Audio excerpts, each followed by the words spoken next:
जो हमारा समय बर्बाद हुआ है, मेरे 3 अनमोल साल जो है इन्होंने बर्बाद कर दिए। इसके जवाबदेही कौन है? मैं तो केंद्र के एग्जाम की तैयारी कर लेता। उत्तराखंड का लॉलीपॉप क्यों पकड़ाया मुझे? उत्तराखंड चुनाव में क्यों पकड़ाया? पूरे प्रदेश को क्यों पकड़ाया? धामी जी हमें मिले सचिवालय में, उन्होंने कहा तुम्हारे साथ न्याय होगा। आज कहाँ का न्याय है? नए साल के उपलक्ष्य में आज हमें निराश कर दिया यहाँ पर। हम या तो ये डिसीजन पलटेंगे या तो फिर कोई ना कोई तो दुर्गति ये देखेंगे, दुर्घटना कुछ ना कुछ होगी और सबसे पहले यही लोग फंसेंगे।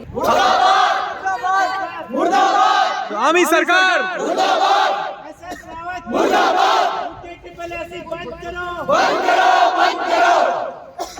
नमस्कार, मैं हूं साक्षी मुंगाई। यूके SSSC बंद करो, कुछ इस तरह की नारेबाजी रायपुर स्थित अधीनस्थ सेवा चयन आयोग के बाहर की गई है। कारण आयोग का वो बड़ा फैसला है जिसके बाद पूर्व में आयोजित 3 भर्ती परीक्षाएं रद्द कर दी गई है। रद्द की गई तीनों परीक्षाओं के परिणाम खुल चुके थे, लेकिन निर्णय के साथ नतीजे निरर्थक हो गए हैं। यानी कि जो अभ्यर्थी चयनित हुए, जिन्होंने परीक्षाएं पास की, परीक्षा रद्द होने के साथ ही उनका परीक्षा फल भी रद्द हो गया। इसी फैसले से झल्लाए अभ्यर्थियों ने आयोग के बाहर प्रदर्शन किया और सिर मुंडवाकर विरोध दर्ज करवाया। आइए रिपोर्ट में जानते हैं कि क्यों इन 3 भर्ती परीक्षाओं को रद्द किया गया है।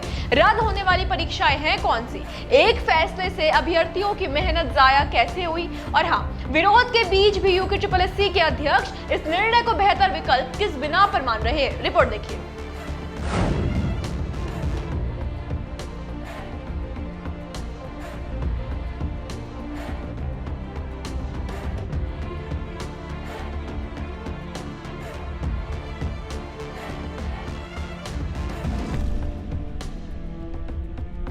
बीते लंबे समय से उत्तराखंड अधीनस्थ सेवा चयन आयोग विवादों से घिरा हुआ है। आयोग द्वारा कराई गई अब तक कई परीक्षाओं में अनियमितताएं और धांधली सामने आई है। अलग अलग स्तर पर परीक्षाओं की जांच जारी है। इसी पड़ताल के बीच अब यूके SSSC ने 3 विवादित परीक्षाओं को लेकर फैसला सुना दिया है। उत्तराखंड अधीनस्थ सेवा चयन आयोग यानी कि यूके SSSC ने नकल की पुष्टि होने के बाद पूर्व में आयोजित 3 भर्ती परीक्षाओं को रद्द कर दिया है। इसमें स्नातक स्तरीय, सचिवालय रक्षक और वन दरोगा परीक्षा शामिल है। आपको बता दें कि जुलाई में पेपर लीक मामला सामने आने के बाद इन तीनों परीक्षाओं की जांच STF को सौंपी गई थी। इस जांच के आधार पर आयोग ने फैसला सुनाया है। इस फैसले का सीधा असर उन मेहनती बच्चों पर पड़ा है जो धांधली के दलदल से दूर मेहनत के बूते चयनित हुए थे और जिनका परिणाम अब एक प्रकार से निरर्थक हो गया है।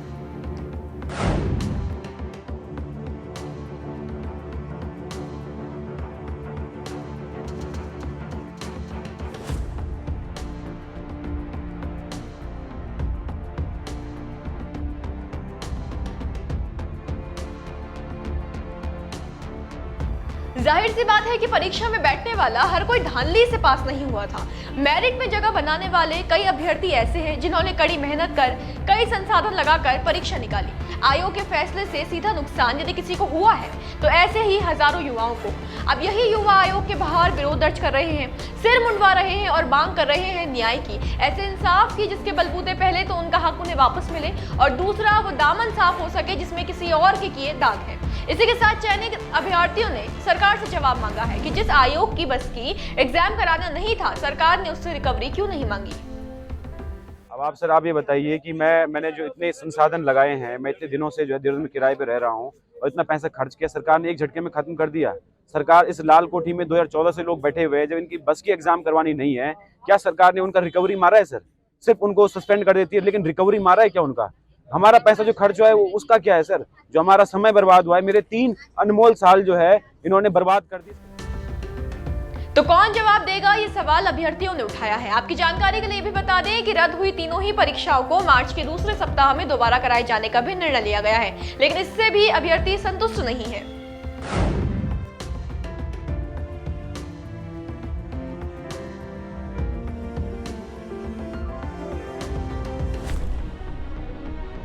जी हाँ, स्नातक स्तरीय परीक्षा, वन दरोगा परीक्षा और सचिवालय रक्षक परीक्षा में गड़बड़ी होने की बात सामने आई, जिसके बाद इन तीनों की परीक्षाओं को मार्च के दूसरे सप्ताह में दोबारा कराए जाने का फैसला लिया गया।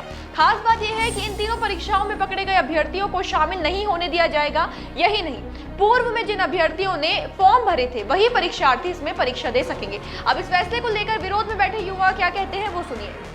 सर, आप खुद सोचिए, अगर मैं आज पेपर देने जा रही हूँ और मैं कल पेपर देने जा रही हूँ तो कोई गारंटी नहीं है मेरा कल सिलेक्शन होगा, क्योंकि आज की मेरी सोच में और कल की सोच में बहुत फर्क आ जाता है। तो फिर ये तो 4 साल पुरानी बात हो गई ना। 3 साल से जो बच्चा अभी तैयारी में लगा है वो इस पेपर को निकालेगा या मैं निकालूंगी, जो कि मैं 2 साल से इस आयोग के चक्कर काट रही हूँ। मैंने तो कोई पढ़ाई नहीं करी। तो कहीं ना कहीं चयनित अभ्यर्थी आयोग के फैसले से किसी भी रूप में संतुष्ट नहीं है। आइए जानते हैं कि इस मामले में यूके के अध्यक्ष का क्या कहना है।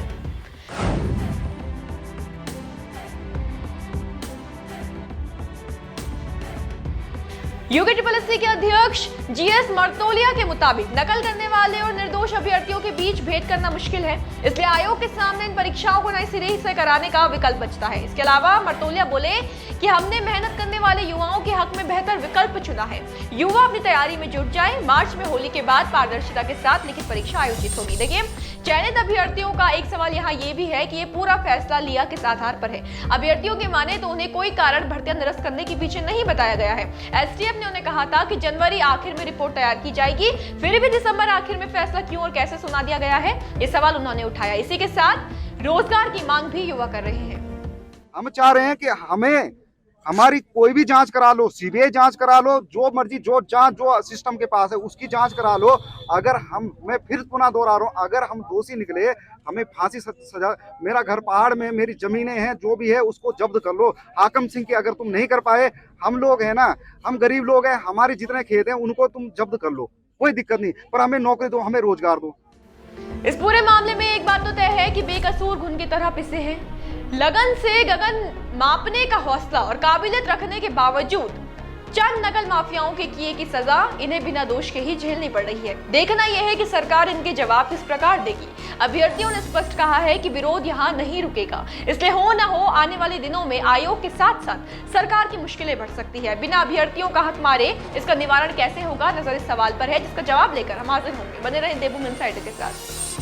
आज ही डाउनलोड करें देवभूमि इनसाइडर ऐप।